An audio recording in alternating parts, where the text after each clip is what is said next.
Welcome back to Business Week here on Arise News. So, where we bring you the conversations that shape tomorrow's economy today. For this segment, we're diving into a topic that speaks to the very heartbeat of what Africa's CEOs are prioritizing for the future. Now, resilience isn't just a buzzword. It's a survival skill for today's leaders who are navigating global volatility, economic uncertainty, and rapid technological change.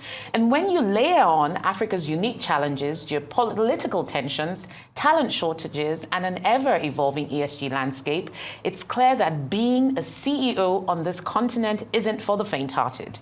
But it's not all about survival. The KPMG Africa CEO Outlook Report 2024 reveals something extraordinary, a bold pivot towards innovation, from generative AI to ESG strategies. All of these are shaping how businesses grow and thrive. Well, joining me today to unpack this report is someone who knows these insights inside out. He's Tola Adeyemi, Senior Partner, KPMG Nigeria, and CEO of KPMG West Africa. Tola, great to see you for the second day in a row. Thank you. We've been talking about this report since yesterday. Absolutely. So clearly.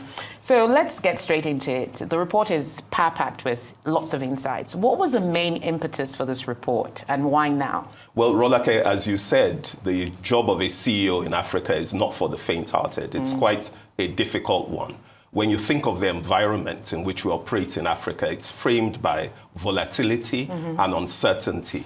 So we thought that it will be important to understand some of the key trends that lie ahead for CEOs and really ask CEOs how they're dealing with these issues.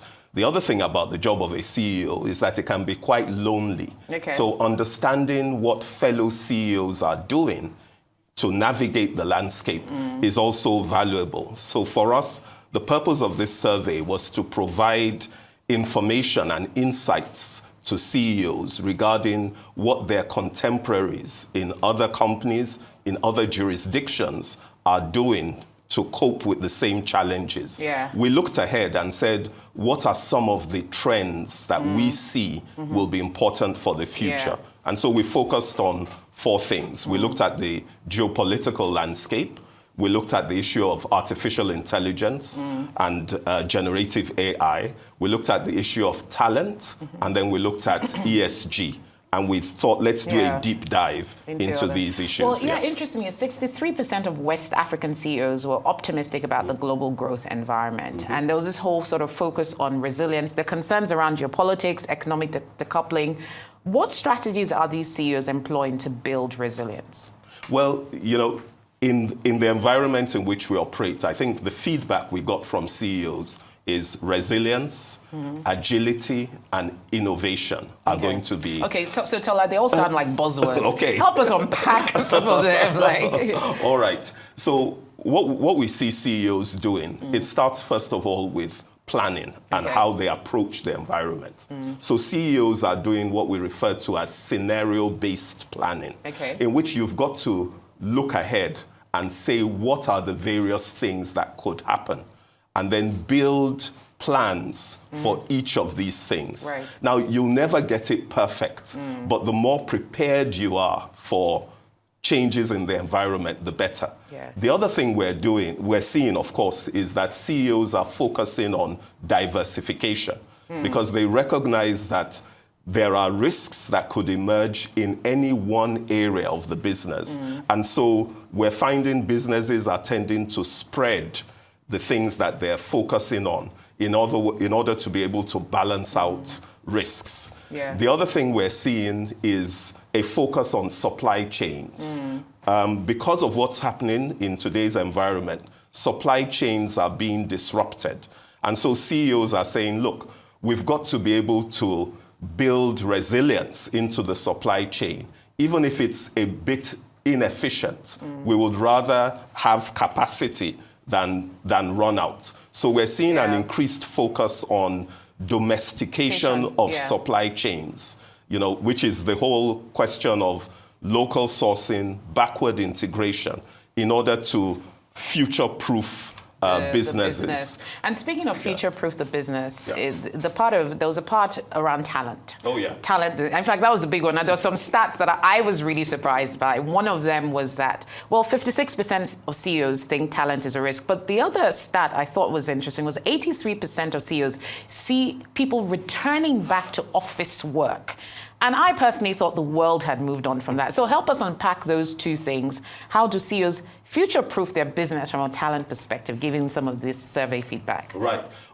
You're quite right. CEOs, the majority of CEOs said, look, within the next 3 years, we foresee a complete return to the office. But why? Which is, the reasons for that, the core reason is around productivity. Okay. I think the research has shown that while work from home is good, you also have to invest, especially in our Africa context. You've got to invest to make sure that employees can be productive working from home. So by the time you think of the challenges of providing every employee with power, with internet connectivity, with a comfortable desk space and a conducive office area within their homes, by the time you accumulate all those things, you find that the cost of doing it just becomes unsustainable. Yeah. Whereas you can readily provide that environment on a larger scale in the office. The other driver of this return to the office is culture. We're seeing that it's just that a lot more difficult to pass on the company culture virtually. That interaction and collaboration that comes from people being together in person, the companies are finding it's very difficult to replicate that on a larger scale. Yeah. And then you have training. Beyond culture, there's also the deployment and training of employees. So the main reason CEOs are focused on this is one of productivity. That's what I would say is the main driver. Because there's a overall cost dimension, but it's productivity and culture. Things which are important for the long-term sustainability of the business. I don't know if Generation Alpha and the Gen Zs may agree. But one of the things that many of us might agree on is that the rise of technology also introduces certain dynamics around talent management. Yeah. The question of which jobs will really, really go out of fashion, which jobs will stay, which jobs are the jobs of the future, how is generative AI and AI in general going to help companies upskill their staff? What strategies are they putting in place to respond to the advent of technology in such a rapid and dynamic way? What are these CEOs saying? What are their plans? Well, speaking to CEOs across Africa, there was a resounding voice that came through, which is to say that we are going to invest in technology and we're going to invest in generative AI. But are they investing in talent too? Well, this is it. Interestingly, we're seeing that the investment in technology has begun to outstrip the investment in talent. Okay. So when you look at the budgets that companies are developing, the amounts they're planning to spend on new technology is beginning to exceed that of talent. How would you interpret that? Well, Two things, One is a recognition of the opportunity that's provided by technology. Technology provides the opportunity to leapfrog from a developmental perspective. It also provides the opportunity to build real efficiencies into businesses. But it comes with the challenges, especially when we think about it in an Africa context.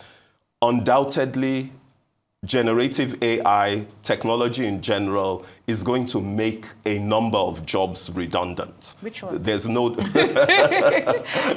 jobs that can easily be replicated, So I would say certainly the routine kind of jobs, those will be eliminated. And even many knowledge-based jobs will also be eliminated. The challenge that puts in front of all of us, as Africans operating in Africa, is that we have got to have a focus on upskilling our employees, which is providing employees with a different set of skills that will allow them to operate effectively in this technology-driven environment that we will see. The data also says that AI is going to create a lot more jobs than will be lost. But the thing about it is that it will require a different skill set to be able to utilize those jobs. So really what all companies need to be doing, and governments in fact, is looking at how we're investing in really upskilling the workforce in general. Absolutely. Yes, to prepare for what's Indeed, ahead. and 77% of CEOs also highlighted the ethical concerns around that. It's interesting because this is very revealing, because I always thought that a lot of African CEOs weren't really concerned about the ethics, but perhaps the ethics of AI specifically or technology, and it seemed to be a challenge in the global north. But tell us why this is becoming an issue for Africa CEOs. Okay, I mean, ethical considerations come in. Firstly, from the first point of view is the one of saying, look, there's the employment question. If we don't upskill the employees, then frankly, we're going to need fewer people employed in companies. And that creates unemployment and joblessness. So that's clearly an ethical consideration. Okay. The other thing is around when you look at the various ways in which AI can be deployed within the environment, there's some that do raise some serious and practical ethical issues. The other day, I was reading about how you can use AI, for instance, in alternate dispute resolution, which is arbitration. So imagine two companies in arbitration, and the arbitrator is AI. What kind of algorithms have been built into that AI, to enable that tool properly make the decision, in this event, in the event of a dispute. How do you make sure that as the generative AI is being developed, you do it in a manner that takes out bias, in a sense? Those are some of the ethical considerations that come with it.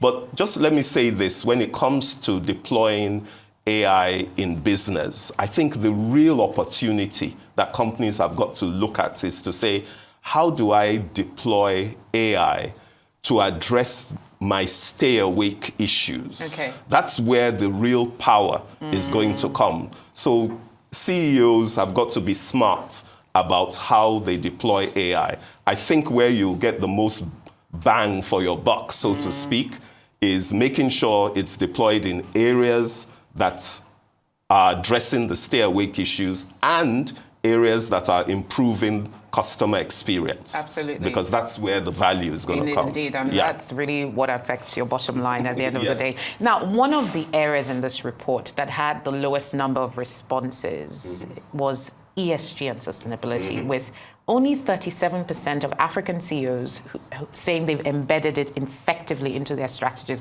Now, given global trends, that's a bit worrying.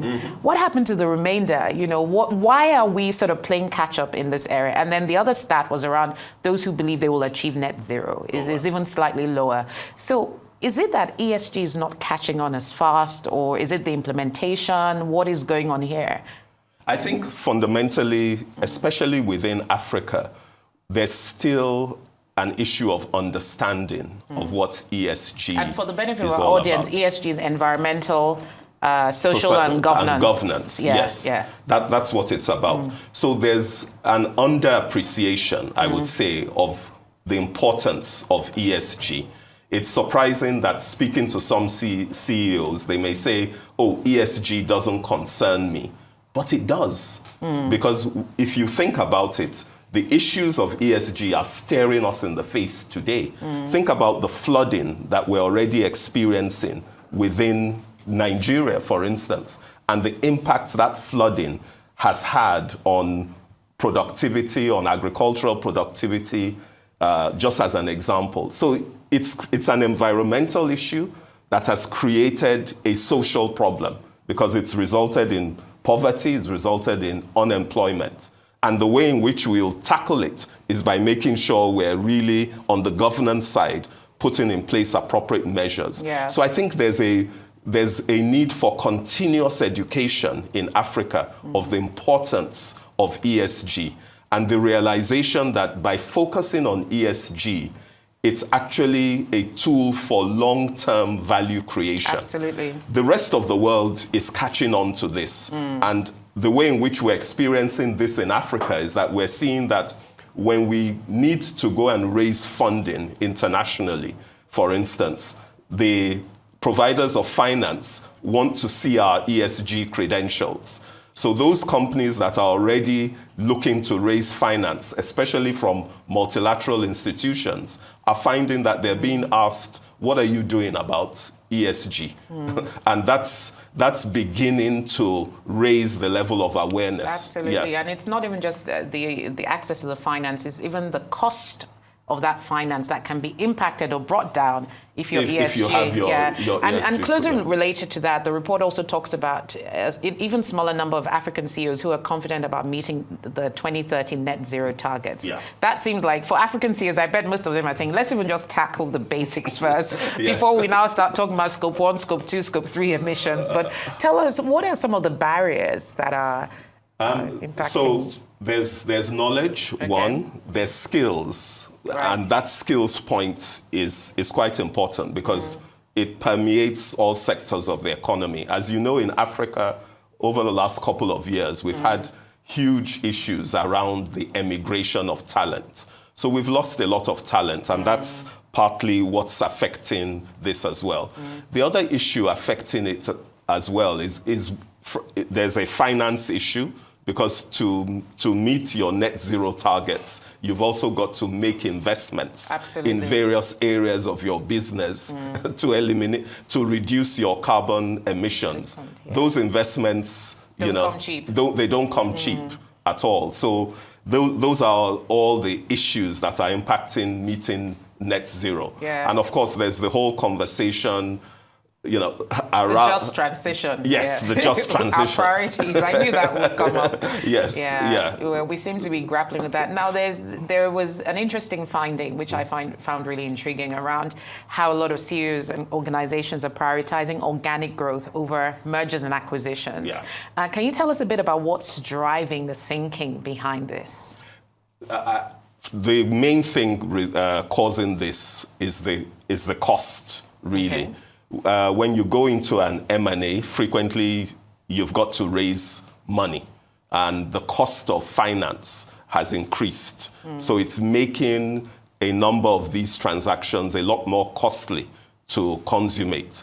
So we're in a cycle right now, therefore, in which CEOs are saying, given the high cost of finance in consummating an M&A transaction, let's look at how we can grow internally first. Let's improve our efficiency of our operations and focus on how we can, expand our own operations before we go and start looking to acquire businesses. Do you then think this is just a cycle, and we're going to return to a world of M&A soon? Clearly, it's a cycle because you can only grow thus far organically. True. Making an acquisition, doing a merger, that's one of the ways in which you can turbocharge your growth. So it is a cycle.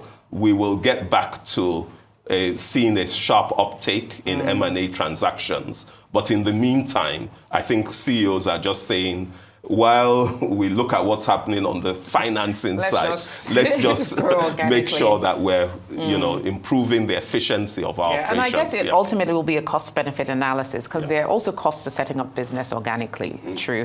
But there's somewhat of an elephant in the room, which actually came up yesterday during discussions, in that in all of this feedback that CEOs are giving on different areas, ESG, AI, talent, the geopolitical world outside, is the issue of regulation and the policy environment here. And the fact that all these changes that CEOs want to make are not devoid of a broader operating environment, of a broader policy environment, a broader regulatory environment, and that needs to be tackled.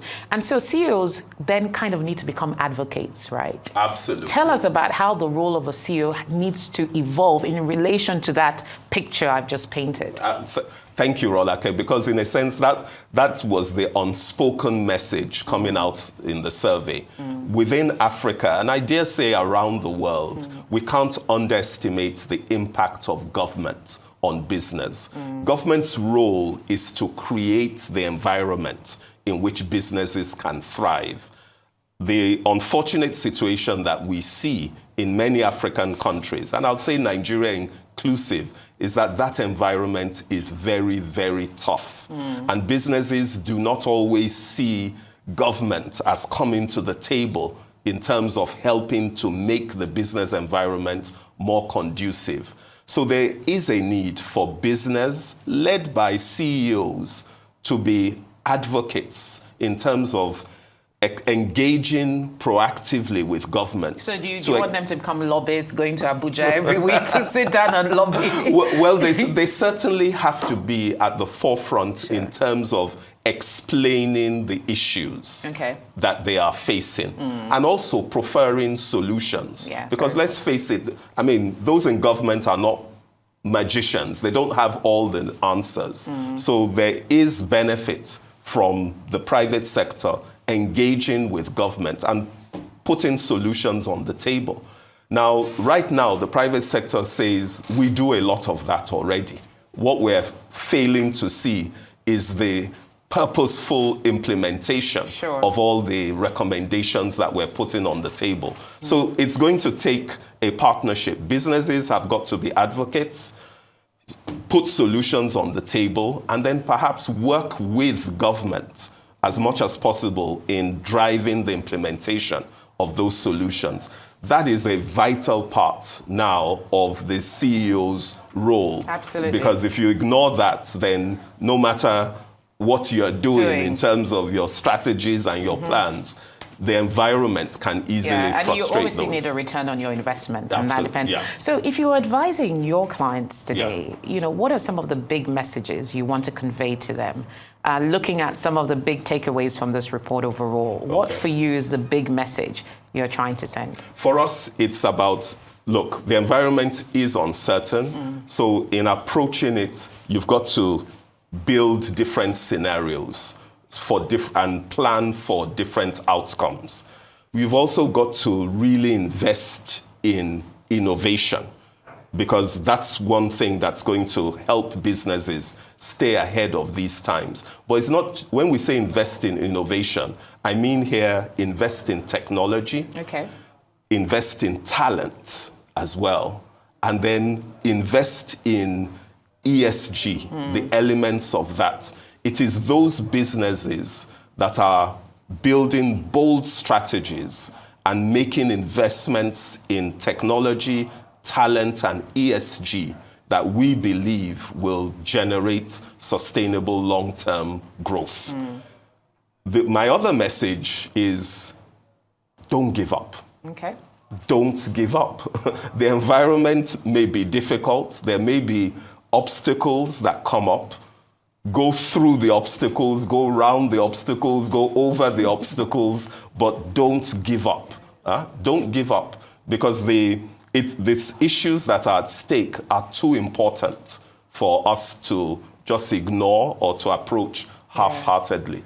Indeed. And, you know, I think looking at this report and the survey, 130 African CEOs, that is even just a small minority of all the leaders, business leaders on the continent who are dealing in very different economies with different issues. We even saw some interesting dynamics of West Africa and East Africa in the report. And I thought that was really interesting that there's more optimism in some sub-regions than the other, I guess, depending on what's happening in your own base. But obviously, really insightful report. And, you know, we look forward to hearing more of this and maybe seeing what change there is in sentiment come 2025. So thank you so much for joining us on the show, Tola Adeyemi. It's been great speaking to you. Thank you, Rolake. Really enjoyed it. Thanks. Thank you. Well, that's all we have time for on Business Week. I'm Rolake Akinkugbe filling in. Let's continue the conversation on X. Do have a lovely rest of the weekend.